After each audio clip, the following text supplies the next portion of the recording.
नमस्कार दोस्तों, हमारे YouTube channel Guruji from school में आपका हार्दिक स्वागत है। हम क्लास 9th के इतिहास की पुस्तक का सेकंड चैप्टर यूरोप में समाजवाद एवं रूसी क्रांति के बारे में अध्ययन कर रहे हैं। पिछले वीडियो में हमने देखा कि यूरोप में समाजवाद किस तरीके से आया। आपने देखे होंगे जो दार्शनिक हुए वहाँ पे समाजवादी हुए, जैसे रॉबर्ट ओवेन है, लुई ब्लांक है, कार्ल मार्क्स हैं। इन लोगों ने किस तरीके से विचार दिए कि जिससे यूरोप के अंदर इन विचारों का बहुत ही विस्तार हुआ, फैलाव हुआ। मजदूर और जो किसान हैं इनकी ओर आकर्षित हुए और इन्हीं के प्रभाव से वहाँ पे रूस में किस तरीके से अब क्रांति आती है, उसके बारे में इस वीडियो में हम अध्ययन करेंगे। इसका मतलब इस लेसन का जो सेकंड पार्ट है, फर्स्ट हम पढ़ चुके हैं यूरोप में समाजवाद, और सेकंड पार्ट जो रूसी क्रांति है इसके बारे में हम अध्ययन करने वाले हैं इस चैप्टर में, रूसी क्रांति की। अब रूसी क्रांति क्या हुई, किस तरीके से वहां पे रूस में क्रांति हुई। 1917 से पहले की अपन बात करें रूस में, तो वहां पे एक शासन राजा हुआ करता था और उस राजा का नाम था जार निकोलस द्वितीय। यहाँ पे रूसी क्रांति में जो दो इंपॉर्टेंट घटनाएं हैं, पहले तो फरवरी 1917 की जो क्रांति है ये, और दूसरी इंपॉर्टेंट है अक्टूबर 1917 की क्रांति। मतलब यही है पूरी क्रांति का जो दौर है। पहली जो फरवरी 1917 की क्रांति होती है उसमें क्या करते हैं, मतलब राजशाही का क्या हो जाता है, पतन। इसका मतलब कि राजा पहले, इससे पहले क्या हुआ करता था, वहां पे शासन कौन चलाता था, राजा चलाता था जो जार निकोलस द्वितीय है वो। लेकिन फरवरी 1917 में क्रांति के दौरान राजा को गद्दी से उतार देते हैं और वहां पे एक नई सरकार बन जाती है। और फिर उसी के ठीक अक्टूबर 1917 में जो सरकार बनी थी उसको भी हटा दिया जाता है। किसके द्वारा? समाजवादियों के द्वारा। आपने पिछले वीडियो समाजवाद के दौरान हमने देखा होगा कि जो रॉबर्ट ओवन क्या कहते हैं, वो यही तो कहते हैं कि सरकारें नहीं होनी चाहिए, क्या होना चाहिए, समाज होना चाहिए और समाज के माध्यम से ही शासन चलना चाहिए। तो ठीक यहाँ पर भी क्या होता है, जो समाजवादी हैं वो रूस की सत्ता पर अपना अधिकार कर लेते हैं। बस यही है पूरी रूस की क्रांति, एक मोटा मोटा आइडिया। अब इसके आगे अपन पढ़ेंगे कि ऐसा कैसे हो गया कि पहले तो क्या होता है, राजशाही का पतन होता है, मतलब राजा को हटाते हैं, और दूसरे अक्टूबर क्रांति के दौरान क्या होता है, जो सरकार बनी थी उसको भी समाजवादियों ने वहां से हटा दिया और समाजवादियों ने अपना कब्जा जमा लिया। अब ऐसा क्यों हुआ वहां पे, तो उसके पीछे कोई तो घटना घटी होगी या कोई तो ऐसी परिस्थितियां बनी होगी। क्या वहां पे सामाजिक स्थिति थी, क्या वहां पे आर्थिक स्थिति थी, उसके बारे में अपन वहां पे अध्ययन करेंगे। इसके अलावा क्रांति के समय रूस की जो सामाजिक और राजनीतिक हालत कैसे थे, इन सब के बारे में हम अध्ययन करेंगे। रूसी साम्राज्य कैसा था 1914। सबसे पहले बात करते हैं कि जो रूसी साम्राज्य जो है वो कितना विस्तार लिए हुए था, उसकी बात करते हैं। सबसे पहले यहाँ पे देख रहे होंगे, यहाँ पे है 1913 का ये मैप रूसी साम्राज्य का। यहाँ पे आप देख रहे होंगे इतना, ये जो ग्रीन कलर में आपको दिखाई दे रहा है ये पूरा है रूसी साम्राज्य। वर्तमान रूस के अलावा भी जो आज वर्तमान के अंदर यहाँ पे, जैसे आज का मैप मैंने यहाँ पे लेके आपको समझाने का प्रयास किया है कि यहाँ पे ये जो रूसी साम्राज्य है कितना विस्तार लिए हुए था। आज के रूस की अपन बात करें तो ये है आज का रसिया, और इसके बाद में यहाँ पे आप देख रहे हो ये रेड लाइन से मैंने मार्क करके बताने का प्रयास किया है कि ये जो पार्ट है, जो आज जो नए देश बन गए यूरोप में, जैसे फिनलैंड, ये फिनलैंड, यहाँ पे एस्टोनिया, फिर उसके बाद में यहाँ पर Latvia, Lithuania, Poland, Belarus, Ukraine, ये सारे यूरोप के जो देश हैं ये भी पहले किस में थे, रूसी साम्राज्य में ही इंक्लूड थे। इसके अलावा जो मध्य एशिया की अपन बात करें तो यहाँ पर ये जॉर्जिया, जॉर्जिया के बाद में यहाँ पे आर्मेनिया, यहाँ पर आपको दिखाई देगा मैप के अंदर, और उसके बाद अजरबैजान, यहाँ पे ये है अजरबैजान। ये भी किस में है, ये भी सारे रूसी जो साम्राज्य है उसमें है। 1914 की ये स्थिति बता रहा हूँ। तो उस समय ये पूरे इसी में जो रूसी एम्पायर है, रूसी जो साम्राज्य है, इसी के अंदर है। हालांकि आज के अंदर ये सारे अपने अलग देश बन चुके हैं। तो इस तरीके से हमने यहाँ पे देखा कि रूसी साम्राज्य का विस्तार कितना था। शासक की बात करते हैं शासक की बात करते हैं तो शासक यहाँ पे था जार निकोलस द्वितीय, जहां यहाँ पे आप इसकी पिक्चर देख पा रहे हैं, तस्वीर देख पा रहे हैं। ये बड़ा अपनी ही मनमानी चलाने वाला था। कोई भी जार हो या कोई भी शासक हो, सब चाहते हैं कि मेरे पे किसी प्रकार का अंकुश नहीं होना चाहिए, अपनी मनमर्जी करने वाला है, और इसी वजह से वहाँ पे क्रांति आती है। बात करें धर्म की, तो वहाँ पे प्रमुख जो धर्म है वो ग्रीक ऑर्थोडॉक्स की चर्च की शाखा है, रूसी ऑर्थोडॉक्स, मतलब यहाँ पे रूसी ऑर्थोडॉक्स जो क्रिश्चियनिटी है उसको मानने वाले लोग हैं। आपने यहाँ पे देखा होगा, क्रिश्चियन की बात नहीं करके मैं थोड़ा सा अलग बोल रहा हूँ यहाँ पे, रूसी ऑर्थोडॉक्स। क्यों? क्योंकि हर धर्म के अंदर क्या होता है, धर्म तो एक ही होता है, लेकिन धीरे धीरे उसमें डिवाइडेशन हो जाते हैं, अलग अलग पंथ बन जाते हैं।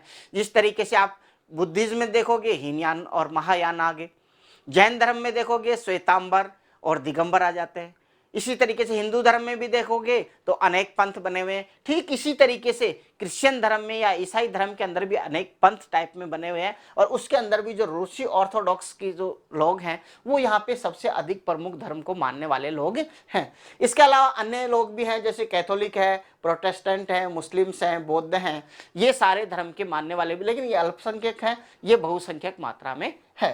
तो इस तरीके से हमने वहाँ पे देखा कि किसने विस्तार लिए हुए है रूस का साम्राज्य, कौन कौन से वहाँ पे प्रमुख धर्म है और मुख्य धर्म कौन सा है। इस वीडियो में हम इतना अध्ययन करें वहाँ की अर्थव्यवस्था के बारे में, मतलब आर्थिक स्थिति कैसी है वहाँ की अर्थव्यवस्था की जब बात करें तो आजीविका पे लगभग 85% जो लोग हैं वो कृषि के माध्यम से अपनी आजीविका कमाते हैं।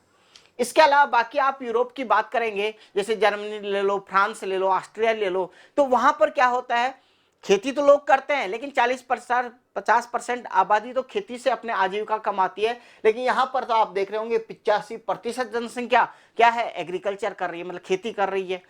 अब जब इतनी जनसंख्या खेती कर रही है तो नेचुरल है कि वहां पे प्रोडक्शन, एग्रीकल्चर का जो प्रोडक्शन है, अनाज का जो प्रोडक्शन है वो बहुत अधिक मात्रा में होगा। जब इतनी अधिक मात्रा में होगा तो वो क्या होगा, अन्य देशों को भी क्या करेगा, निर्यात करेगा। आज भी स्थिति वहां पर यही है कि खूब खाद्यान्न की उत्पत्ति होती है, तो अनाज का निर्यातक था। और उद्योग जो धंधे हैं वो कम थे, और वो भी कैसे थे, कुछ कारीगर हुआ करते थे, वो अपने स्तर पे काम किया करते थे। और उद्योग भी जो थे वो वहां पे बहुत कम स्थानों पे थे। जैसे बात करें सेंट पीटर्सबर्ग और मॉस्को, ये 2 स्थानों पे ही उद्योग लगे हुए थे। जैसे मैं मैप में आपको शो करके बताता हूं, यहां पे आप देखोगे ये सेंट पीटर्सबर्ग,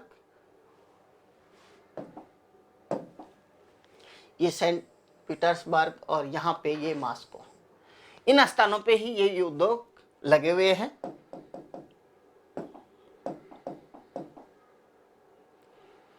और यहां पर भी जो कारखाने आते हैं वो 1890 के दशक के बाद में चालू होते हैं, मैक्सिमम जितने कारखाने हैं। इससे पहले तो कारीगर अपने घर पे, जिस तरीके से अपने भारत की बात करें तो, क्योंकि यहाँ पे जब सूती मिलें नहीं लगी थी, उससे पहले व्यक्ति क्या करता था, अपने घर पे सूत काटता और बढ़िया कपड़े बुनाई करता था, मतलब घर घर में इस तरीके से उद्योग। तो ठीक इसी तरीके से वहाँ पे भी उद्योग लगे हुए थे, लेकिन 1890 के बाद के अंदर वहाँ पे कारखाने बहुत अधिक मात्रा में लग गए। इसका क्या कारण है वो उसके जानते हैं कि रूस में क्या हुआ, रेल नेटवर्क फैल गया। जब वहाँ पे रेल नेटवर्क लग गया, यातायात के साधन अच्छे हो गए, तो विदेशों में जो व्यापारी हैं वो भी देखते हैं कि रूस में चल के हम क्या लगाते हैं, कारखाने लगाते हैं। क्यों? क्योंकि वहाँ पे कच्चा माल भी हमें इजीली मिल जाएगा। इसलिए वहाँ पे विदेशी निवेश क्या हुआ, बढ़ा।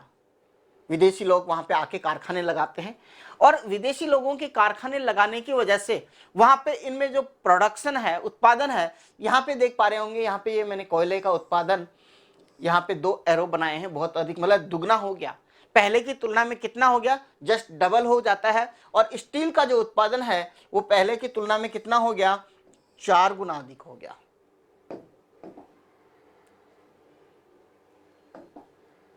पहले की तुलना में 4 गुना अधिक हो जाता है। इस तरीके से आपको शायद इजीली याद रह जाएगा। यहाँ पे कोयले की जो पिक्चर लगी हुई है और 2 एरो, इसका मतलब पहले से जस्ट डबल।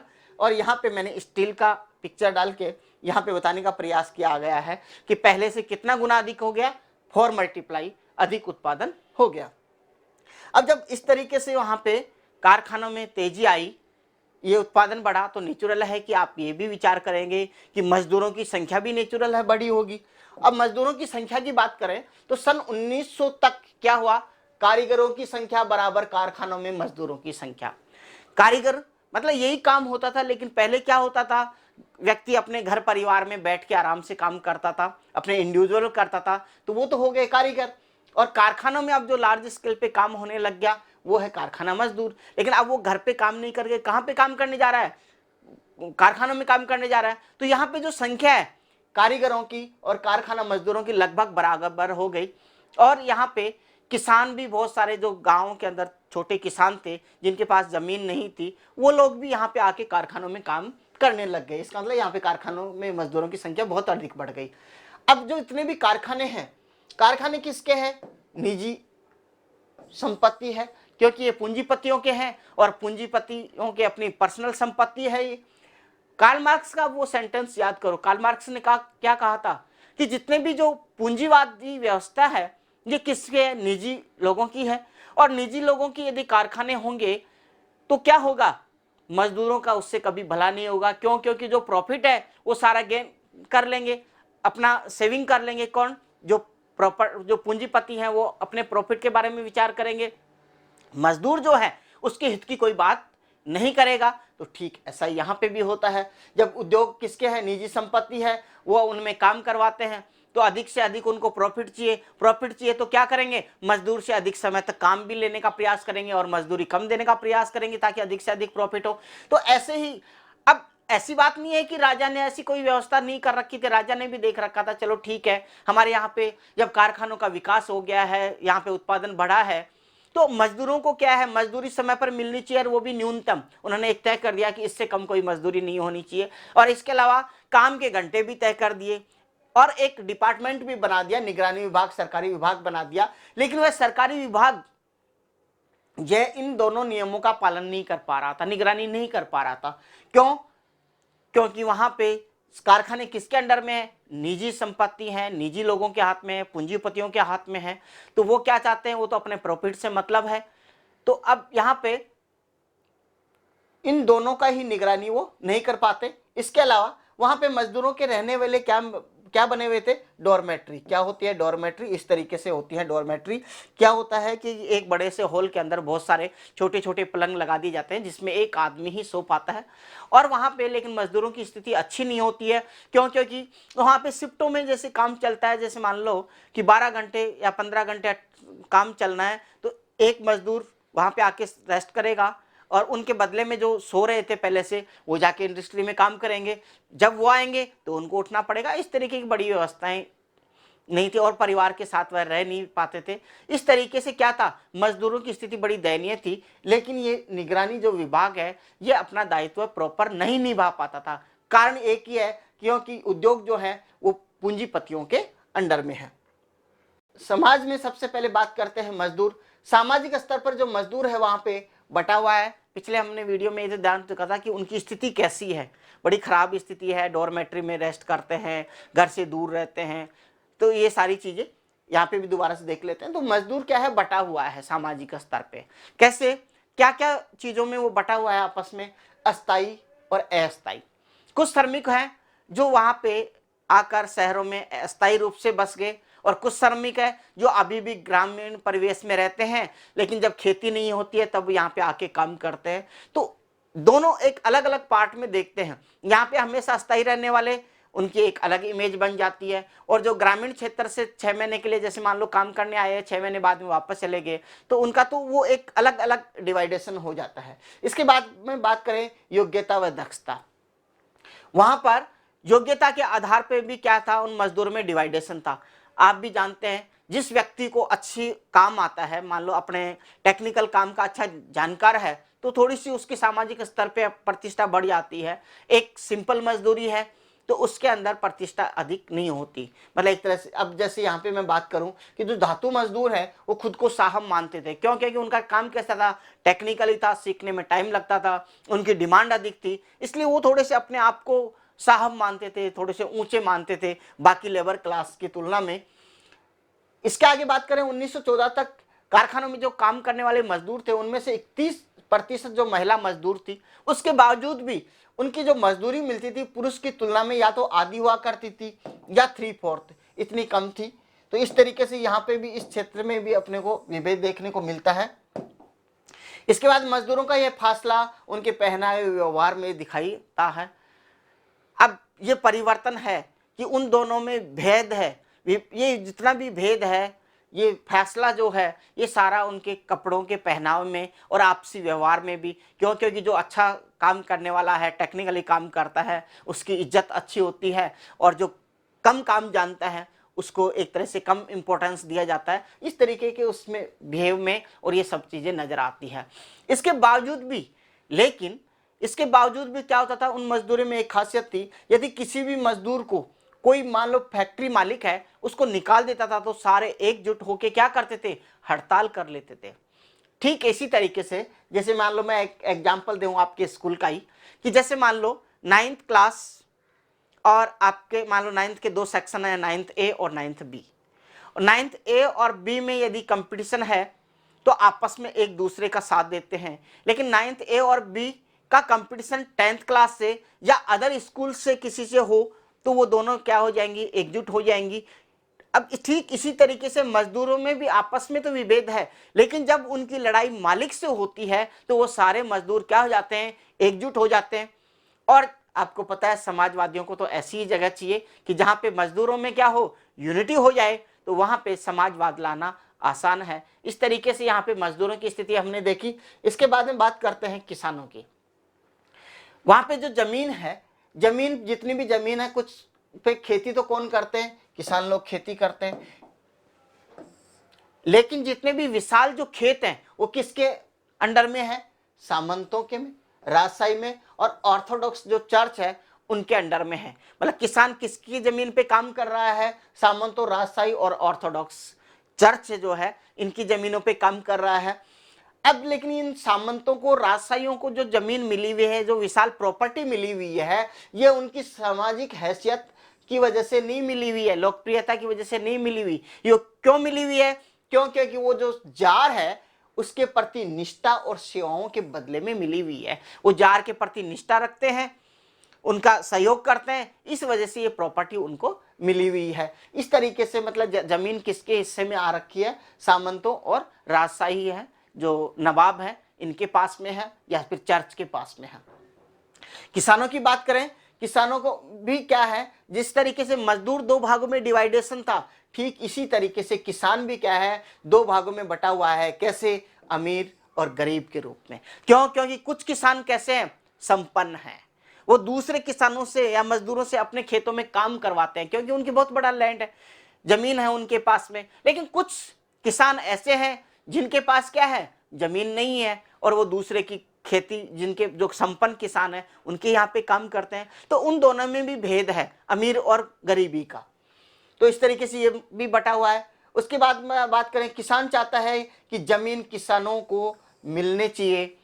जैसे फ्रांस की क्रांति की अपन बात करें तो वहां पे जो ब्रिटेनी किसान था वह जार के पक्ष में था, राजा के साथ था। लेकिन यहाँ पर क्या होता है कि यहाँ पे जो किसान है ये पूर्णतः ये चाहता है कि ये जो सामंतों के पास में, नवाबों के पास में जमीन है ये हमको मिलनी चाहिए, क्योंकि खेती हम करते हैं।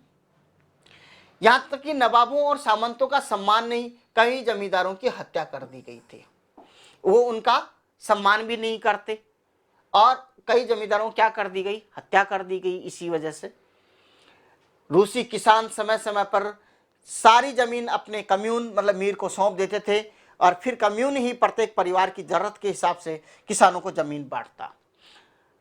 अब यहाँ पे जिस तरीके से आपने देखा होगा, समाजवाद के अंदर भी यही बताया गया है कि समाज के जो लोग हैं सारे काम एक साथ करें, लेकिन फिर जरूरत के मुताबिक, उनके काम के मुताबिक उनको जो भी प्रॉपर्टी है या जो प्रॉफिट है वो उनको बांट देना चाहिए। ठीक इसी तरीके की यहाँ पे पहले से ही जमीन तैयार है। कैसे, क्योंकि यहाँ के जो किसान हैं बाकी यूरोप के जितने भी किसान हैं उनसे थोड़े से अलग हैं। अलग इस सेंस में है कि वो सारे मिलकर क्या करते हैं, जमीन जो उनका कम्यून है, मीर है, उसको सौंप देते हैं, और फिर वो मीर क्या करता है, डिवाइड कर देता है, भाई आपको कितनी ज़मीन की ज़रूरत है उसके अकॉर्डिंग। तो समाजवादियों को यहाँ पे ये बहुत ही अच्छा बैकग्राउंड मिलता है, तैयार ज़मीन मिलती है, जिसकी वजह से क्रांति लाई जा सकती है, समाजवाद लाया जा सकता है।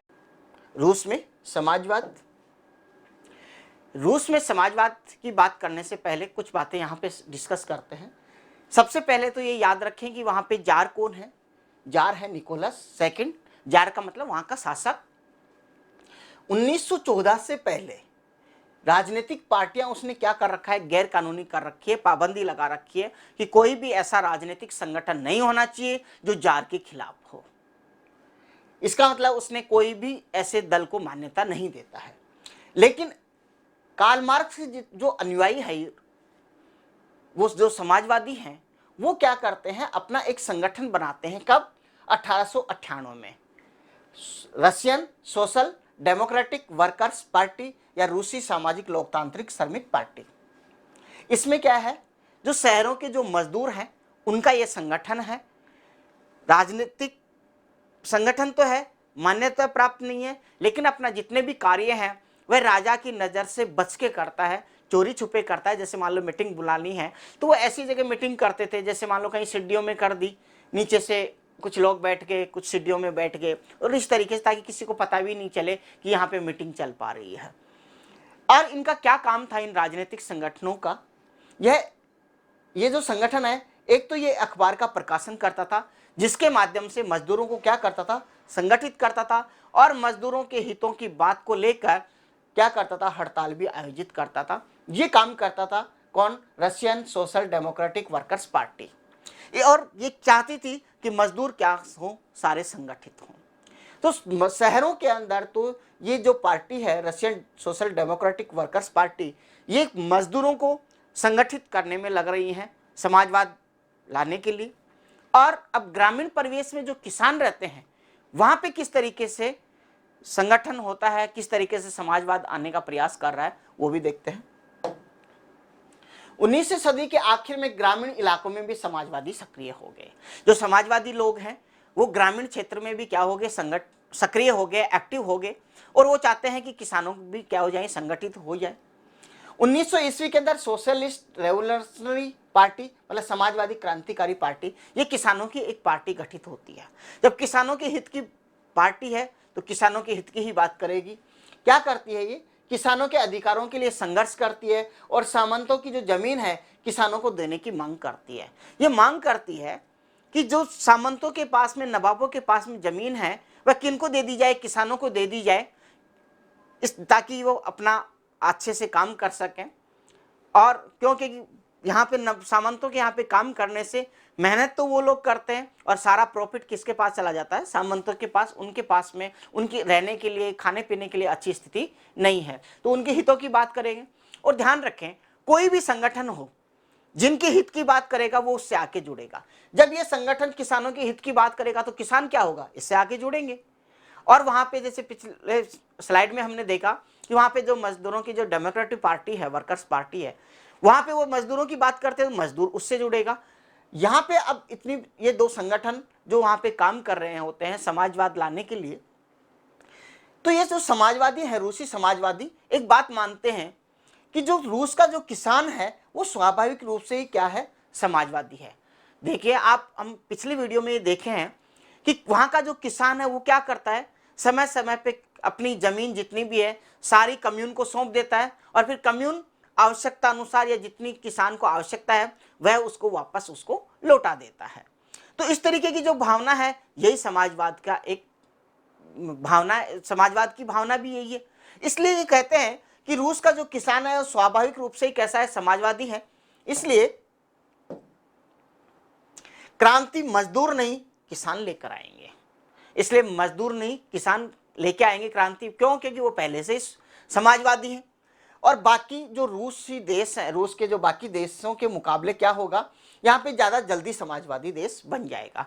यूरोप में बहुत सारे देश हैं, लेकिन ये जो समाजवादी लोग कहते हैं कि रूस में समाजवाद बाकी देशों की तुलना में जल्दी आएगा। जल्दी क्यों आएगा?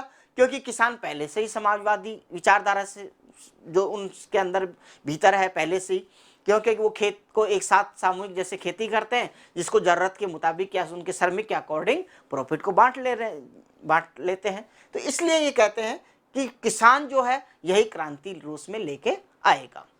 अब ग्रामीण क्षेत्रों के अध्ययन कर चुके और हम जो शहरों में जो मजदूर हैं उनके संगठनों के बारे में भी बात कर चुके। लेकिन जो समाजवादियों ने ये बात कही कि किसान मजदूर की तुलना में कौन लेके आएगा, क्रांति किसान लेके आएगा, क्या हर व्यक्ति सहमत होगा इस बात से? कि जो मजदूरों का संगठन है वो कभी इस बात से सहमत होगा कि मजदूर क्रांति नहीं लेके आएंगे, किसान लेके आएंगे? नहीं होगा, स्वाभाविक है। तो वहां पर जो मजदूरों के संगठन के अंदर एक व्यक्ति होता है जिसका नाम होता है लेनिन, वह इस बात से सहमत नहीं है। कौन सी बात से? कि किसान क्रांति लेके आएंगे, मजदूर नहीं। वो चाहते हैं कि नहीं, वो कहना चाहते हैं कि किसान नहीं लेके आएगा। क्यों सहमत नहीं है उनसे? कि वो कहते हैं कि किसान एकजुट नहीं है। कैसे? गरीब और अमीर में बटा हुआ है। गरीब जो किसान है वह मजदूरी करता है, अमीर जो किसान है वह पूंजीपति है, और इन गरीब किसानों को ही क्या करता है? अपने यहाँ पे नौकर रखता है। तो मालिक और नौकर दोनों के हित अपने अलग अलग हैं, तो कभी भी ये दोनों एक नहीं हो सकते। जबकि फैक्ट्रियों के अंदर काम करने वाला मजदूर वर्ग आपस में बटा हुआ है, लेकिन उनका झगड़ा जब मालिक से होता है, फैक्ट्री जो मालिक है उनसे होता है, तो सारे मजदूर एक हो जाते हैं। क्यों? क्योंकि उनके हित वहां पे टकराते नहीं हैं। इसलिए ये कहते हैं लेनिन कि क्रांति किसान नहीं लेके आएगा। कौन लेके आएगा? मजदूर लेके आएंगे। तो इस बात से वो कतई सहमत नहीं होती, और ये बताते हैं कि किसान इसी अमीर और गरीब के कारण, पूंजीपति और नौकर की वजह से ये आपस में इनके हित टकराते हैं, इसलिए कभी भी ये एक नहीं हो सकते और ये आंदोलन का हिस्सा नहीं बन सकते एक साथ। ये बात कौन कहते हैं? लेनिन। जबकि किसानों की बात करने वाली जो पार्टी है समाजवादी क्रांतिकारी, ये तो यही कहेंगे कि नहीं, हमारी क्रांति कौन लेके आएगा? किसान लेके आएंगे। जो रूसी सामाजिक लोकतांत्रिक जो श्रमिक पार्टी थी, जो शहरों में काम कर रही थी, मजदूरों का संगठन था ये, इसके अंदर लेनिन का बहुत बड़ा प्रभाव था। लेकिन ये एक बात कहते हैं कि क्रांति लाने के लिए एक बात हमें विशेष गौर करनी पड़ेगी। क्योंकि यहाँ का जो जार है, शासक है, उसकी दमनकारी नीतियाँ हैं। इसलिए दमनकारी समाज में पार्टी अनुशासित होनी चाहिए, बिल्कुल डिसिप्लिन में होनी चाहिए। और इसके लिए हमें क्या करना पड़ेगा? सदस्यों की संख्या स्तर पर नियंत्रित होना चाहिए। हमें ऐसे लोगों को इसके सदस्य बनाना चाहिए जो थोड़े से बोल्ड हो किसी बात को लेके।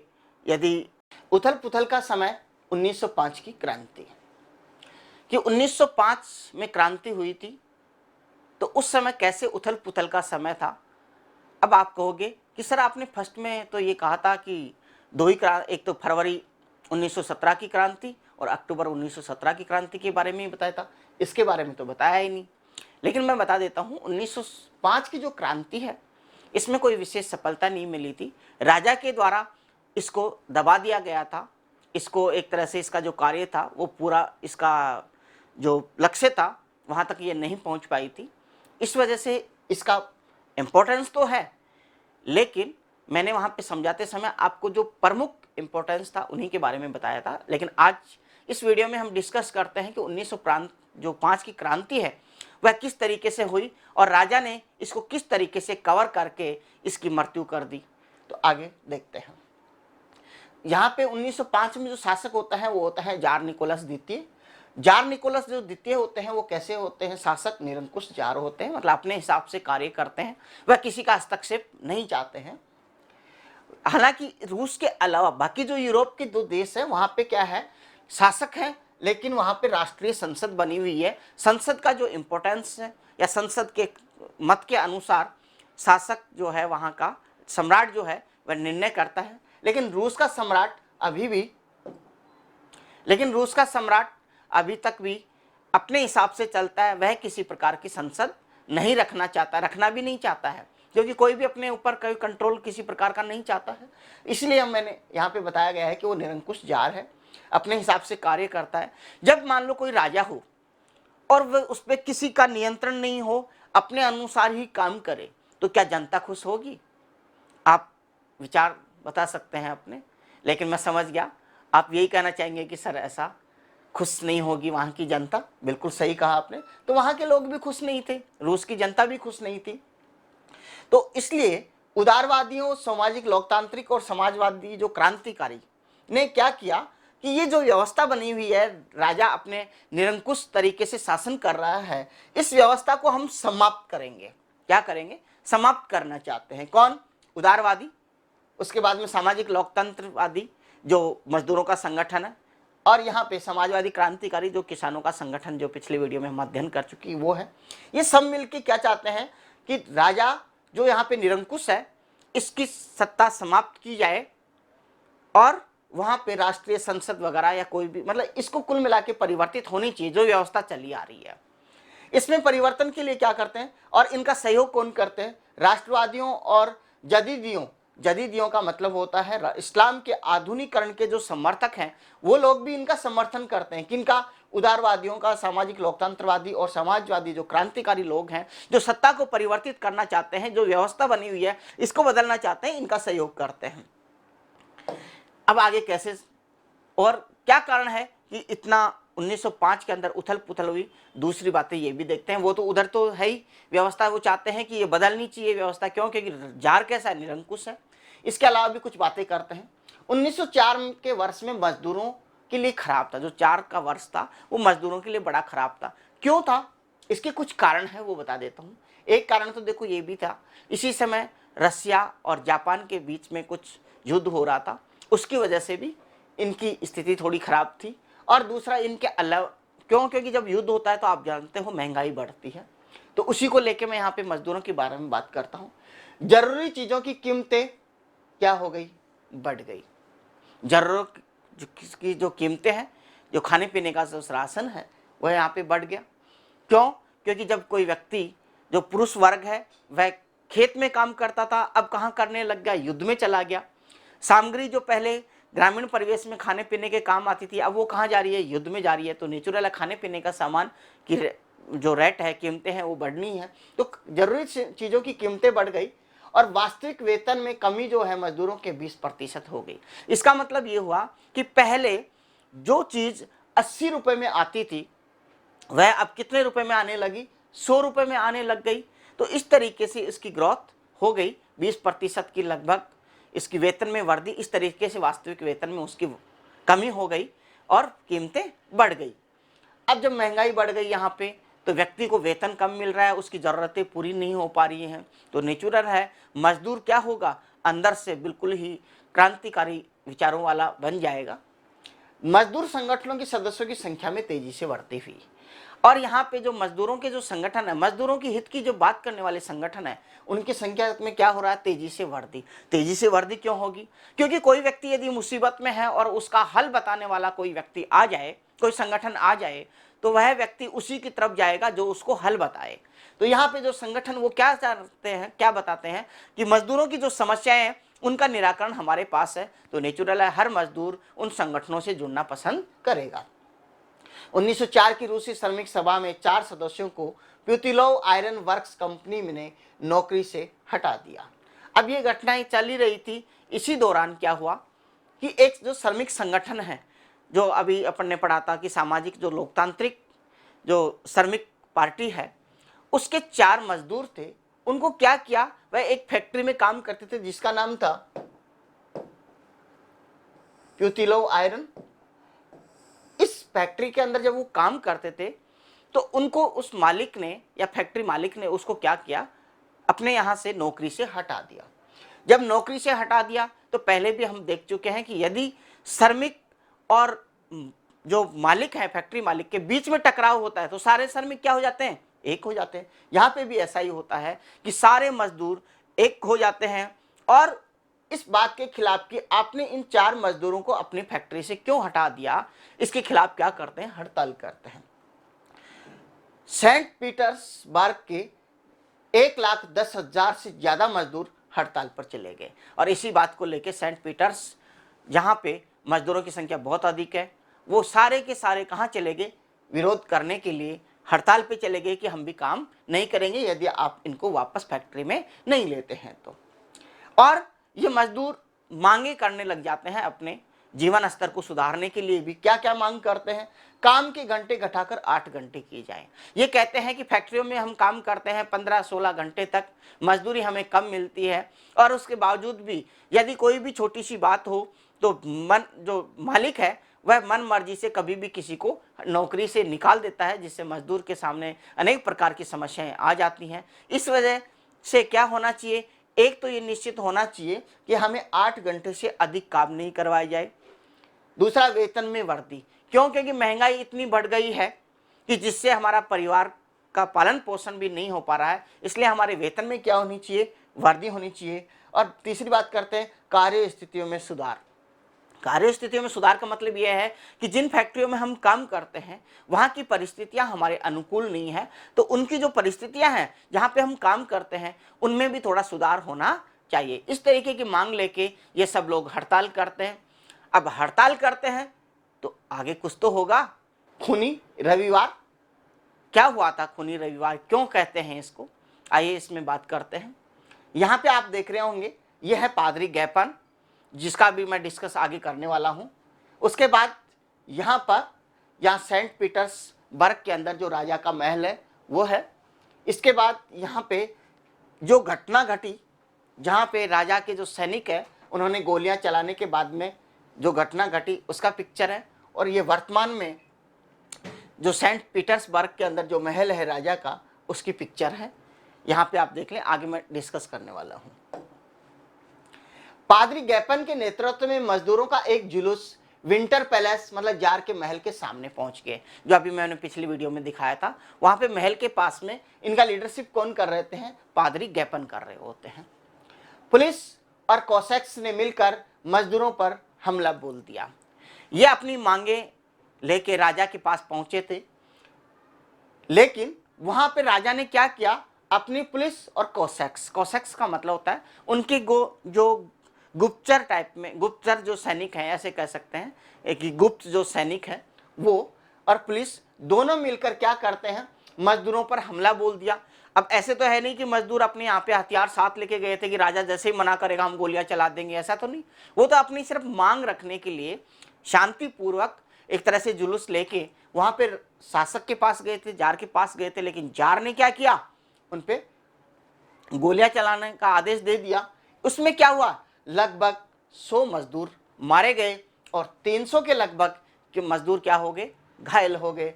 और ये जो दिन था ये था 22 जनवरी 1905 का दिन और वार था रविवार, इसीलिए इस दिन को कहते हैं खूनी रविवार। यहाँ तक कि आपको बात समझ में आ गई होगी। और खूनी रविवार की इस घटना को 1905 की क्रांति की शुरुआत मानते हैं। जो 1905 की जो क्रांति हुई, ये क्रांति की शुरुआत इसी घटना से मानते हैं। आप देख सकते हैं किस तरीके से फैक्ट्री वर्कर्स जो 4 मजदूर थे सामाजिक डेमोक्रेटिक पार्टी के, उनको फैक्ट्री से निकालना और उसके बाद में हड़ताल होना, और पादरी गैपन के नेतृत्व में जो ये मजदूरों का जुलूस है ये विंटर पैलेस पहुंचता है और वहां पे जार ने गोलियां चलाने का आदेश दे दिया। और ये इस दिन था संडे और इसी दिन होती है क्रांति की शुरुआत, या इसी को मानते हैं क्रांति की शुरुआत। लेकिन क्रांति की शुरुआत इसको ही क्यों मानते हैं? खूनी रविवार की इस घटना 1905 की क्रांति की शुरुआत मानते हैं। क्यों मानते हैं? इसके बाद पूरे देश में हड़ताल शुरू हो गई, क्योंकि जब निहत्थे श्रमिकों पे यदि शासक इस तरीके से गोलियां चलवाएगा तो आप जानते हो हर व्यक्ति की सिंपैथी उन मजदूरों के साथ में हो गई। अब चाहे अनचाहे, चाहे वो इतना तो जानते हैं कि जार ने बहुत गलत किया, उनकी बातें सुननी चाहिए थी, उसको गोलियां नहीं चलानी चाहिए थी। तो हर व्यक्ति जो जार के पहले पक्ष में रहा होगा, लेकिन कम से कम ऐसी घटना घटने के बाद में वह भी जार के क्या हो गया? विरोध में हो गया। तो विरोध में होने से पूरे देश में क्या हो गई? अब हड़ताल हो गई। अब ऐसा नहीं है कि सिर्फ मजदूरी हड़ताल कर रहे हैं, मजदूरों के अलावा जितने वर्ग हैं वह भी इस हड़ताल में सम्मिलित हो जाता है। कौन कौन होता है? देखिए, विद्यार्थियों ने अपनी कक्षाओं का बहिष्कार कर दिया, विश्वविद्यालय बंद कर दिए गए। अब स्टूडेंट्स जो पहले उसमें जुलूस में शामिल नहीं थे, वहां पे केवल मजदूर थे, लेकिन वो खूनी रविवार की जो घटना घटी उसी की वजह से विद्यार्थियों ने भी क्या कर दिया? कक्षाओं का बहिष्कार कर दिया। और क्या चाहते हैं वो? क्यों कर रहे हैं? नागरिक स्वतंत्रता की प्राप्ति। ये भी कहते हैं कि हमें भी स्वतंत्रता मिलनी चाहिए, नागरिक जो स्वतंत्रता है ये सभी लोगों को मिलनी चाहिए। इस वजह से वह भी इस घटना के बाद में, खूनी रविवार की घटना के बाद में हड़ताल पे आ जाते हैं। वकील, डॉक्टर, इंजीनियर, अन्य मध्यम वर्ग के कामगारों ने संविधान सभा के गठन की मांग की। वकील, डॉक्टर, इंजीनियर, ये सब लोग क्या कहते हैं कि यहाँ पे भी क्या होना चाहिए, बाकी देशों की तरह संविधान सभा होनी चाहिए। जार कोई भी डिसीजन ले वह उससे पहले संसद से भी उस कानून की मान्यता ले, इस तरीके की योजना ये बनाते हैं और ऐसी डिमांड करने लग गए कि यहाँ पर भी हमें संसद चाहिए, एक संविधान बनना चाहिए जिसके माध्यम से शासन चलना चाहिए, इस तरीके की मांग करने लग गए। यूनियन ऑफ यूनियंस की स्थापना। और क्या हुआ, पहले अलग अलग संगठन बने हुए थे, जैसे मजदूरों का अपना अलग संगठन है, किसानों का अपना अलग संगठन है, बाकी लोगों का भी जैसे होगा, वकील, डॉक्टर, जो भी अपने अपने अलग अलग संगठन बना रखे होंगे। लेकिन यहाँ पे क्या होता है, जब खूनी रविवार की घटना के बाद जितने भी संगठन है, चाहे मजदूरों का हो, चाहे किसानों का या अन्य कोई, वो सारे संगठित क्या बनकर एक जगह होकर के हम यदि जार से अलग अलग लड़ाई लड़ेंगे तो हम जीत नहीं पाएंगे। इसलिए हम सब लोगों को क्या करना पड़ेगा, यूनिटी होनी पड़ेगी। और आप जानते हैं संगठन में क्या होती है, शक्ति। इसलिए ये यूनियन ऑफ यूनियंस की स्थापना करते हैं। और आगे किस तरीके से ये जो उथल पुथल का समय है, इन सब का जो शासक है किस तरीके से मतलब अब इस स्थितियां परिवर्तित होती हैं, इसका क्या परिणाम निकलता है जो हड़तालें हो रही हैं उनका। 1905 की क्रांति के दौरान जार ने एक निर्वाचित परामर्शदाता ड्यूमा के गठन पर सहमत हो गया। अब सम्राट जो है, वहां का जो जार है, उसको लगने लगा कि मेरे खिलाफ पूरी जितने भी पब्लिक है वो सारे मेरे खिलाफ हो गई। स्टूडेंट जार के खिलाफ है, वकील जार के खिलाफ है, मजदूर जार के खिलाफ है, डॉक्टर्स जार के खिलाफ है। जब सभी जार के खिलाफ हो गए तो जार को लग गया कि इन परिस्थितियों पे कैसे काबू पाया जा सकता है। इसने बहुत ही राजनीतिक रूप से वह इस व्यवस्था को हैंडल करता है, इन परिस्थितियों को हैंडल करता है। अब कैसे करता है, क्या करता है, वह कहता है कि ठीक है, आपकी डिमांड क्या है कि एक संसद होनी चाहिए। तो वह कहता है कि ठीक है, मैं तैयार हूं कि एक परामर्शदाता जो मेरे को परामर्श देगी, ड्यूमा का गठन पर वह सहमत होगा। ड्यूमा क्या होती है, ड्यूमा रूस के अंदर जो जैसे भारत में संसद है, तो रूस की जो संसद है उसको क्या कहते हैं, ड्यूमा कहते हैं। तो वह राजा कहता है ठीक है, आप लोग सब एक निर्वाचित संसद बना लीजिए जो मुझे क्या दिया करेगी, परामर्श देगी और मैं उसके अनुसार काम करूंगा। लोगों को लगा कि राजा मान गया, हमारा टारगेट भी यही था कि क्या होनी चाहिए, एक संविधान सभा होनी चाहिए जो राजा को परामर्श दे। और यहाँ पे राजा मान लेता है इस बात को। पहली ड्यूमा को मात्र 75 दिन के बाद और पुनः निर्वाचित दूसरी ड्यूमा को 3 महीने के भीतर बर्खास्त कर देता है। अब यहाँ पे क्रांति के दौरान अपनी सिचुएशन को हैंडल करने के लिए जार मान जाता है कि ठीक है, आप एक संविधान सभा या एक ड्यूमा निर्वाचित कर लीजिए। निर्वाचित हो गई, लेकिन सम्राट तो सम्राट है, राजा तो राजा है, वहां का जार। वह जार क्योंकि अपने ऊपर निरंकुशता, मतलब अपने ऊपर किसी का भी अंकुश नहीं चाहता, इसलिए उसने क्या किया, जैसे ही पहली ड्यूमा आई उसने राजा के अधिकारों पर हस्तक्षेप जैसे ही किया, तो उसने क्या किया, पहली ड्यूमा को 75 दिन में क्या कर दिया, उसको बर्खास्त कर दिया। बोला ये ड्यूमा सही नहीं है, दोबारा से चुनाव करवाए जाए। दोबारा से चुनाव हुए। दोबारा चुनाव होने के बाद में उसमें फिर वही उदारवादी है, नेशनलिस्ट है, समाजवादी हैं, वो वहाँ पे फिर चुनाव जीत के आ गए। अब फिर राजा के कार्य में जैसे हस्तक्षेप होने लगा, उसने फिर 3 महीने के अंदर क्या कर दिया, जो दूसरी ड्यूमा थी इसको भी बर्खास्त कर दिया। राजा जार जो है वह देखा कि यार ऐसे तो काम नहीं चलने वाला, ये तो मेरे पे बड़ा अंकुश करने लग गए हैं। उसने इस बार सोचा कि चुनाव तो करवाऊंगा, लेकिन मैं ऐसे लोगों को जिता के लाऊंगा जो मेरे हित की बात करे, मेरे मतलब यस मैन हो, कि राजा ने जो कहा वो हाँ यस सर, आप जो कर रहे हैं सही कर रहे हैं, मतलब अपनी तरफ से कोई विरोध नहीं करने वाले हो। और राजा इसमें सफल भी होता है। तीसरी ड्यूमा बहुत काफी लंबे समय तक चलती है। कैसे, अब सुनिए।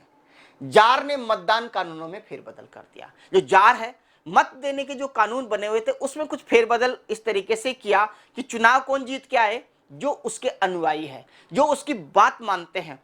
आपने जब हम ये सोशलिस्ट इन यूरोप पढ़ रहे थे उस समय आपने देखा था कि कुछ लोग रूढ़िवादी हैं जो क्या करते हैं, राजा के लिए सहमत है, राजा के अकॉर्डिंग ही बात करते हैं। तो वो लोग यहाँ पे क्या करते हैं, चुनाव जीत के आते हैं, क्योंकि मतदान जो कानून है, मत के कानून है, उनमें बदलाव कर देता है। अब क्या होगा, रूढ़िवादी कंजर्वेटिव्स राजनेताएं क्या हो जाते हैं, ये जो तीसरी ड्यूमा मैंने यहाँ पे शो किया है इसमें क्या करते हैं, एंट्री करते हैं। और पहले जो चुनाव में जीत के आते थे, कौन आते थे, उदारवादी और क्रांतिकारी लोग, ये क्या होते हैं, तीसरी ड्यूमा से बाहर हो जाते हैं। अब यहाँ पे कौन आ गया, सारे राजा के या कहूँ जार के यसमैन आ गए, यस सर बोलने वाले आ गए, कोई विरोध करने वाला नहीं है यहाँ पे, इसलिए ये आ गई। अब राजनीतिक गतियों पर भारी पाबंदियां लगा दी। अब क्या किया, क्योंकि यहाँ पे बैठने वाला हर व्यक्ति जार का यसमैन है, तो जार ने कहा कि अब एक ऐसा कानून बनाओ जिससे जितनी भी राजनीतिक पार्टियां हैं उन सब पे बैन लग जाए और एक भी इस तरीके का राजनीतिक संगठन नहीं होना चाहिए। तो इस तरीके से उसने कानून पास कर दिया। अब सारी जो पार्टियां थी वो समाप्त, उसके विरोध कोई प्रदर्शन नहीं किया जा सकता। इस तरीके से 1905 की जो क्रांति हुई उसको जार ने बड़े राजनीतिक तरीके से, कूटनीतिक तरीके से उस क्रांति को समाप्त कर दिया, इस चिंगारी को समाप्त कर दिया। लेकिन आप जानते हैं इस तरीके का जो बदलाव है, इस तरीके से चिंगारी को दबा देना समस्या का हल नहीं है। इसके बाद रूस में क्या होता है, 1914 में प्रथम विश्व युद्ध प्रारंभ होता है। तो प्रथम विश्व युद्ध और रूसी साम्राज्य में क्या संबंध है, उसका किस तरीके की घटनाएं घटी, वो इस वीडियो में देखते हैं। सबसे पहले तो बात करेंगे अपन कि ये प्रथम विश्व युद्ध को प्रथम विश्व युद्ध क्यों कहा गया है। दूसरा इससे बात करेंगे इसके बारे में कि जो रूसी साम्राज्य में इस प्रथम विश्व युद्ध से क्या संबंध रहा। और तीसरे स्तर पे अपन बात करेंगे कि प्रथम विश्व युद्ध का रूसी साम्राज्य में क्या घटनाक्रम हुआ। और फिर बात करेंगे अपन कि प्रथम विश्व युद्ध का रूसी साम्राज्य पर प्रभाव क्या पड़ा।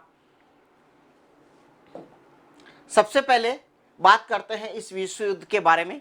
तो मैप में यहाँ पे आप देख पा रहे हैं, यहाँ पे जर्मनी, ऑस्ट्रिया, बुल्गारिया, टर्की, ये एक ग्रुप बना हुआ है प्रथम विश्व युद्ध में। और दूसरा जो ग्रुप है वो है रसिया,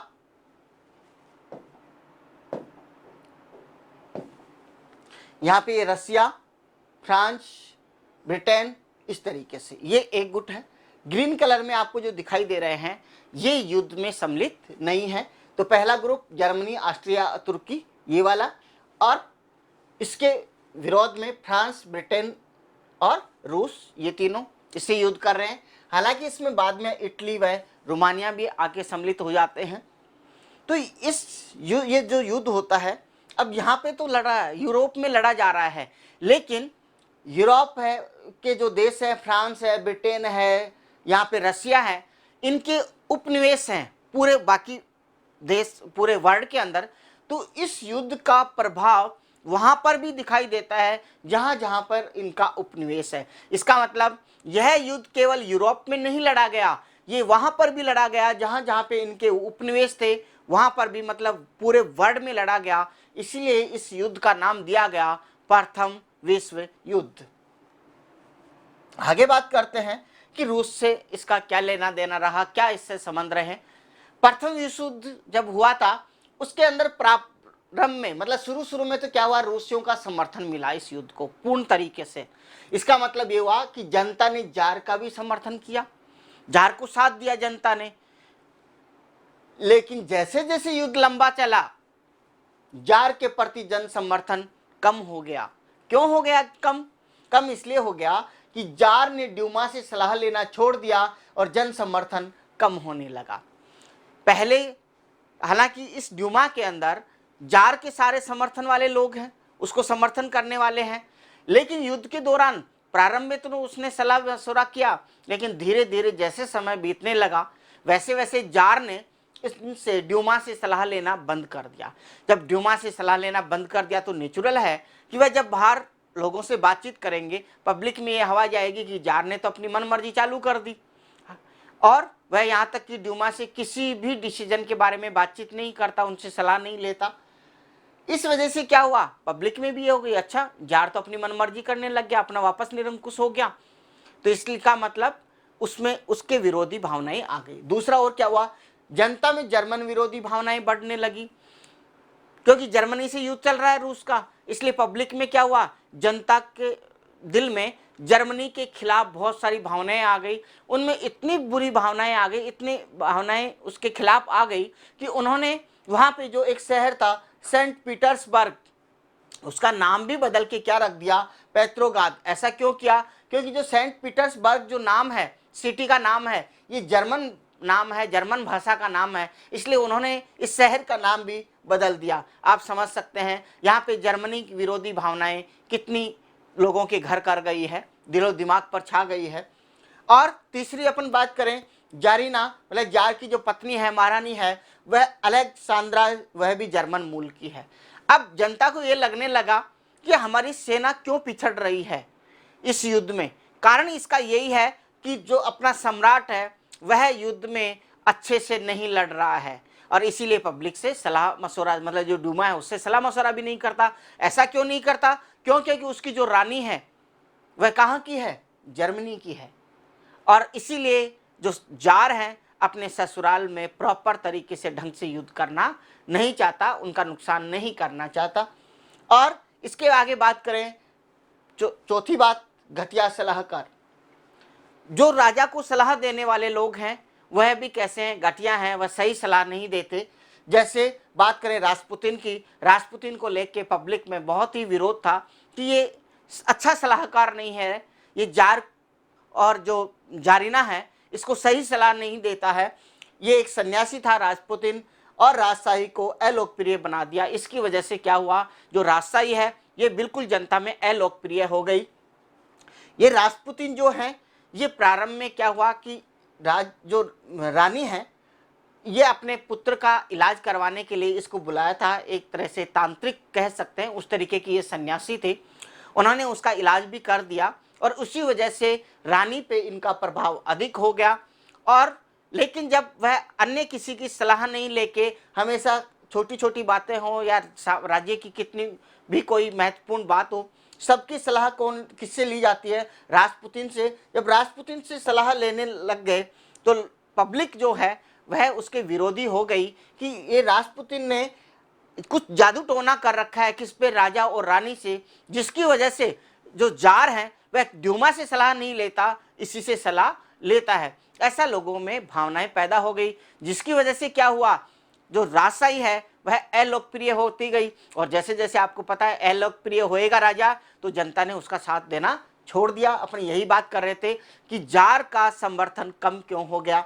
आगे मैं कुछ पिक्चर्स के बारे में आपको बताता हूँ। ये वहाँ की महारानी है जारीना, यहाँ पर ये रासपुतिन है, और ऐसे ऐसे कार्टून वहाँ पे बनने लग गए थे रूस में कि ये जो रासपुतिन है उसके गोद में कौन बैठा है, यहाँ पे ये महारानी बैठी है, मतलब जारीना बैठी है, और यहाँ पे जार बैठे हैं। इसका मतलब ये हुआ कि इसका रासपुतिन का प्रभाव इतना अधिक हो गया एक तरीके से कि राजा और रानी भी उसकी गोद में खेलते हैं, मतलब साम्राज्य पूरा कौन संभालता है, यही संभालता है। जैसी ये सलाह देगा जो जार है वैसा ही करता है, और ये एक अच्छा सलाहकार नहीं है। कौन, रासपुतिन। ऐसा लोगों की भावनाएं हो गई। इसके अलावा अन्य बात करें,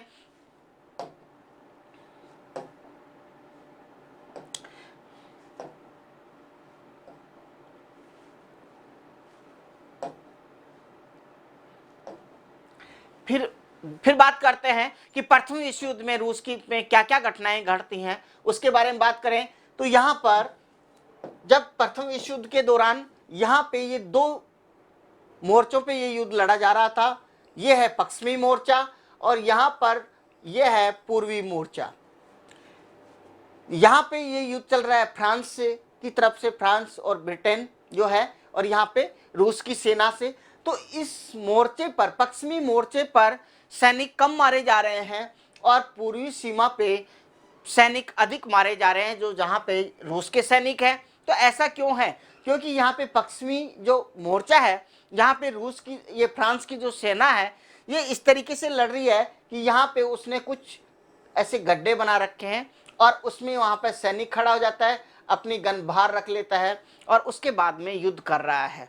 तो इस तरीके से युद्ध करने की वजह से फ्रांस के सैनिक बहुत मतलब इसको बहुत कम हानि हो रहा है। यहाँ पे हानि किसकी हो रही है? जर्मनी और ऑस्ट्रिया की हानि होती है। लेकिन पूरी मोर्चे की अपन बात करें तो यहाँ पर जर्मनी और ऑस्ट्रिया की सेना इनको पीछे धकेल रही है, मतलब ये भारी पड़ रही है और इसके सैनिक मारे जा रहे हैं। किसके? रूस के सैनिक। बात करें 1917 तक की तो 14, 15 और 16 तक लगभग 3 साल में तो यहाँ पे कितने सैनिक मारे गए? लगभग 70 लाख सैनिक मारे जा चुके हैं। कारण यहाँ पे समतल पे लड़ाई चल रही है और ये कोई विशेष टेक्निक से नहीं लड़ रहे। इसके अलावा आपको पता है धीरे धीरे जार को समर्थन भी कम हो रहा है, जो सैनिक है वह भी मनोबल उनका नहीं बढ़ा हुआ है। इस वजह से इस तरीके से यहाँ पर ये रूस की तरफ से यहाँ पे जो युद्ध चल रहा है पूरी मोर्चे, यहाँ पे ये गुट जो है ये युद्ध को हारता जा रहा है। हालांकि ये बाद में जीतेगा, लेकिन अभी प्रेजेंट की जो स्थिति बात करें ये युद्ध में पराजित होता नजर आ रहा है। अब इसके भी कई कारण थे। एक तो रूस की सेना जैसे जैसे पराजय क्यों हो रही है और इसका मनोबल गिरता जा रहा है। गिरने का कारण यही है कि उस जार का प्रॉपर समर्थन नहीं है। समर्थन का मतलब जार का समर्थन कौन नहीं कर रहा? जनता नहीं कर रही। इस वजह से सैनिकों का मनोबल गिरेगा ही, क्योंकि वो भी तो जनता का हिस्सा ही है। इसके आगे अपन बात करें, पीछे हटती रूसी सेनाओं ने रास्ते में पड़ने वाली इमारतों और फसलों को नष्ट कर दिया। अब सेना पीछे हट रही है, लेकिन हटते हुए जो रास्ते में गांव आ रहे हैं, जो खेत आ रहे हैं, उन सब में आग लगाई जा रही है। आग लगाने का कारण, हालांकि सैनिकों का पर्पस तो ये था कि जो दुश्मन सेना उनके पीछे आ रही है वह क्या वहां पे टिक नहीं सके, उन्हें खाने पीने के लिए नहीं मिले, जिससे कि वह वहीं पे या तो वापस लौट जाएं या उनका बहुत क्षति हो, उनका नुकसान हो। लेकिन आपको पता है ऐसा करने से जो रूस की जनता है वह भी क्या हो गई? बेघर हो गई। लगभग 70 लाख लोग क्या हो गए? शरणार्थी हो गए, क्योंकि उनके खेत जला दिए गए और जो मकान थे उनको भी जला दिया गया। तो क्या हो गए? वो लोग बेघर हो गए। और जब इस तरीके से उसी देश की सेना वही नागरिकों को ऐसा करेगी तो क्या वह समर्थन देगी? नहीं देगी। आप भी सोच सकते हैं ऐसा। और अब क्या हुआ?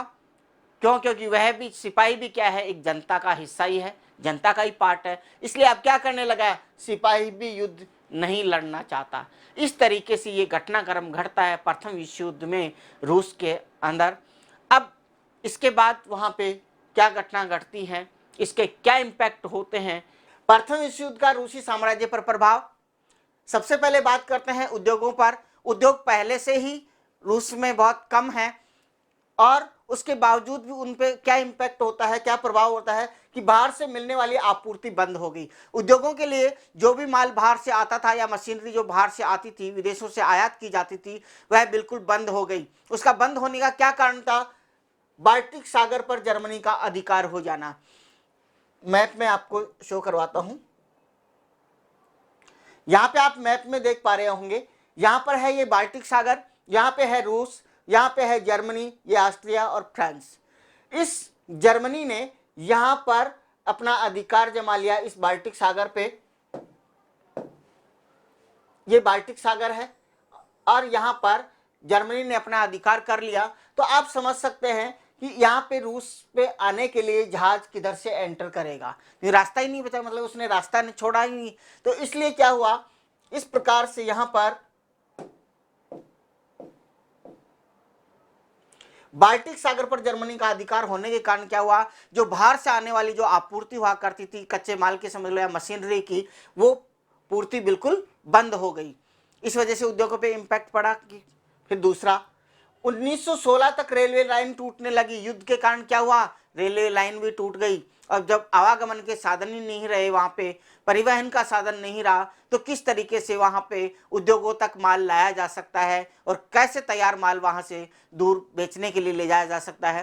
तो ये भी उसका उद्योगों का एक जो विकास चल रहा था उसको कम हुआ इनकी वजह से, रेलवे लाइन टूटने की वजह से और बाहर से आपूर्ति की बंद होने की वजह से।